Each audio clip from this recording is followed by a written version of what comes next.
girl ChucTayyy, and I am here bringing you your RETV Sports update for this week. You can catch me here every Thursday talking junk and spitting facts. So let's get started. Just to piggyback on last week and everything that didn't happen, Jacob Blake protests continued in sports. As we mentioned last week, the NBA did decide to, or rather some NBA teams decided to not play in their games on Wednesday night. Subsequently, it moved forward Thursday and Friday. It's also trickled down into the WNBA, Major League Baseball, NFL, as well as tennis. Last week was kind of a blur, even though lots of things didn't happen that were scheduled, and it was all to show and stand with Jacob Blake and his family, and the fact that another black man has been gunned down by police for no reason that anybody can really understand. So as a result, like I mentioned, all of the games were postponed. There were a lot of talks in different avenues, different arenas. The biggest one that came into play was the NBA. As we now know, the protests, the postponing of games, the walkout, if you will, has ended, and playoff games have resumed. However, the issue that came up was that some players wanted to continue the season and some players did not. What ended up coming to fruition was, it was said, how can these players use their platform if they are apart? How can they use their platform if they are at home? Are you going to use your platform when you are at home? So it was decided that they would continue the season. However, there were a couple things that they basically demanded and ended up getting in regards to returning to play. The first thing is that all arenas, NBA arenas, are going to be turned into voting centers once we get to the 2020 election to vote in prayerfully a new president. Second thing that they said that they needed was constant social civic engagement during these playoff games, which includes commercial breaks that show that they stand with Jacob Blake, Breonna Taylor's families, just the Black Lives Matter movement, and that Black people are in fact people.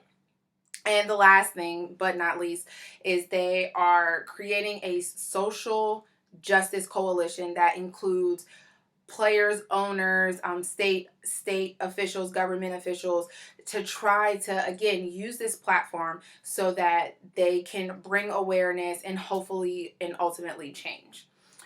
So as we segue back into the playoffs, like I said, they started last Saturday, and it has kind of been a whirlwind since then. The most important thing that I have to say, I should probably stop giving my opinions on things, but it's my show, so you're just going to listen to it anyway. The Nuggets and the Jazz. So if you missed the game on Tuesday night, you missed it. First of all, the Nuggets came back down 3-1 in the series, and if you've never seen a pissed off Donovan Mitchell, I need you to go Google it. He just livid, as he should have been, because everybody believed, I'm sure just like he believed, that they were moving on to the second round. So to allow the Nuggets to turn around and come back down 2 games and then win, and it doesn't help that Donovan Mitchell missed the last shot at the last second, which would have won the game. And my aunt told me years ago that she hates watching March Madness because she hates to see those boys cry. And that has really stuck with me, to just see Donovan Mitchell. You know what? Look, that's a different story. We'll get into that on my own Instagram. But the Nuggets came back with a vengeance, and they will be moving on to round 2 against the Clippers, and coverage begins Thursday night. So that is actually my number 1 game to watch at this point, because one, Jamal Murray on fire. Like, he actually only had 17 in Game 7. However, he is averaging 31 in the postseason so far. So that is somebody that I definitely want to continue to look out for. I said that in the first series along with Donovan Mitchell, and now just continuing. Of course, we have the Clippers. You have Kawhi. Patrick Beverley is expected to come back for this round, so the Clippers kind of have something to show. I mean, for years, I mean, maybe as long as I've been alive, the Clippers, I was just like the other team in LA. So I kind of feel like all the way around the team, I mean, the franchise, Doc Rivers, Kawhi Leonard, just everybody kind of has something to prove. And who wouldn't love to see a Laker Clipper finals, Western Conference finals, that is. So that's just my 2 cents. But that is definitely my game to watch. And like I said, coverage starts on Thursday. So for the rest of the NBA playoffs, I'm not going to lie, let me not say that I'm not excited. We do have Game 7 of the Rockets and the Clippers on Wednesday night. So by the time you guys see this, the game will have already happened. However, I am going to go ahead and say that it's going to the Thunder. That's my opinion. Now they're probably going to lose, but we'll see what happens. And of course, they will move on to round 2, whether it's the Rockets or the Thunder. They will move on to round 2 and go on with the Lakers with LeBron and AD, and that is my other game to watch. I'm not gonna lie, I'm super excited about the West, and I feel like that's like most of the time, and probably most people, that we're excited for the Western Conference and what that brings.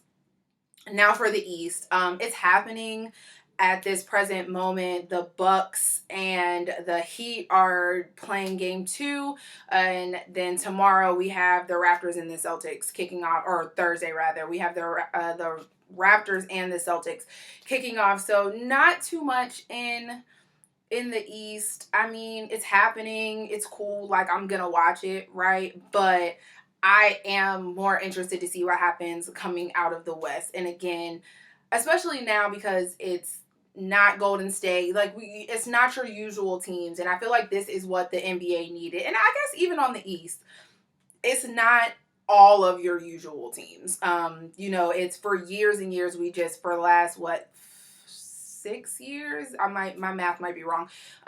We've been watching Golden State. Whether they win or lose at this point kind of doesn't matter. But it's just been Golden State, Golden State. And again, if you ask me my opinion, which you didn't, but you're going to get it, I believe that the playoffs should just be seeded, not just like overall seeded, not conference seeded. And let me tell you why. Because in college basketball, we could have 2 ACC teams in the championship. So why can't I have 2 Western Conference teams in the NBA Finals? Why? Why not? Tell me why. I'll wait. 2 hours later. I didn't think so. So I just feel like that's... And then let's talk about the other things that the NBA has changed. We changed All-Star Weekend. We changed the All-Star Game and that whole stupid lottery thing. I mean, I guess I shouldn't say that it's stupid, but it's stupid because who asked for that? I mean, again, my opinion, because you're letting them pick, they stacking up their own teams. I don't like it. I don't like it.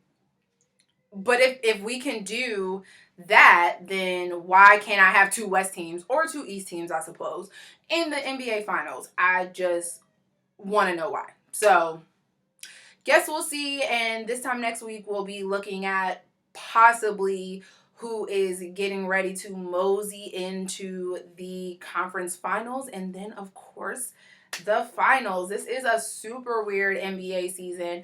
It's even more weird that I read an article today that said that because there are no people in the arenas, technically in the bubble, the people that they are allowing in, select family members, just, small groups of people, very, very small, that they have to limit the noise in the arena. Rather, what they have to limit is the talking on the sidelines, because it could be picked up in the feed, the camera feed, and who knows what y'all are saying. So that is definitely something that's interesting to me because, again, this whole bubble, I get it, it's safe. I appreciate that it is safe. However, it's still just kind of weird. So, moving right along, the NFL season is less than 2 weeks away, which is crazy because that means it's literally September and I don't know where I am. I do not understand how we are in September already. We've been in quarantine since March. That sounds right. I don't know where May, June, July, or August went. But here we are in September and the NFL is getting ready to kick off. So there has been no further discussion, meaningful discussion that is, about what will happen with a potential bubble. However, the talk of the town currently is, will NFL teams let fans into the stadium when they kick off on the week of September the 10th? So the answer is not unanimous. It's a little lopsided, but not unanimous. So 26 teams have decided that they will absolutely have 0 fans in the stadium, at least for the first week or first part of the season.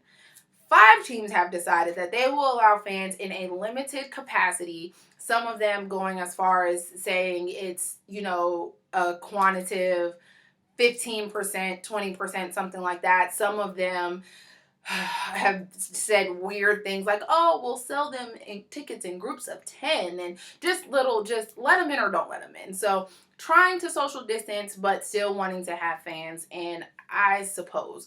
And then there is one team who is supposedly undecided, and that is the Cleveland Browns. And to be honest, nobody was going out there anyway. But okay, sure. And I find that a little bit funny overall because the Bengals are a team that said that they are not having anybody in there, and you're both in Ohio, and the reason why the Bengals aren't having it is because the state kind of said no. So what's the conversation? Cleveland? But hey, to each his own.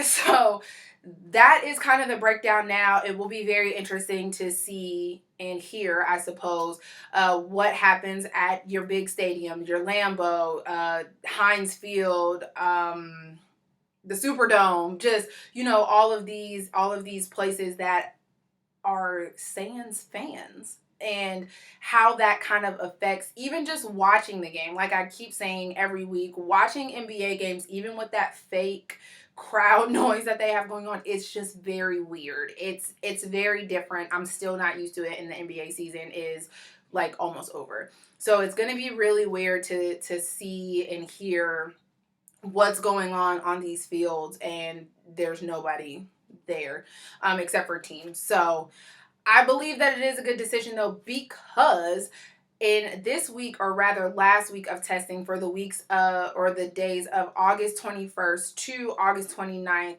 4 NFL players, in addition to 6 NFL personnel, team personnel, have all tested positive for the coronavirus. That is 10 more people than the week prior's testing. So clearly this is spreading. They're, of course, not saying exactly where they got it from, if it was at home, if it was in facilities, did they all get it from each other? That remains to be seen at this point. But the point is that it is still spreading. This virus is still spreading, obviously, because we're all still sitting at home. So with that being said, I believe that it is wise for these 26, probably 27, because come on, Cleveland, get it together, to not have their fans in. It's just more people, it's more germs in the atmosphere, it's just way too much going on, and I believe that it is a good thing to just keep people out. We all got cable, and if you don't have cable, you have cable, or cable-ish. I mean, I don't have cable, but I have a thing where I watch TV, so I'll be able to watch it, so it's fine. I mean, it's cool, yo, poison. So we will have to see how this goes.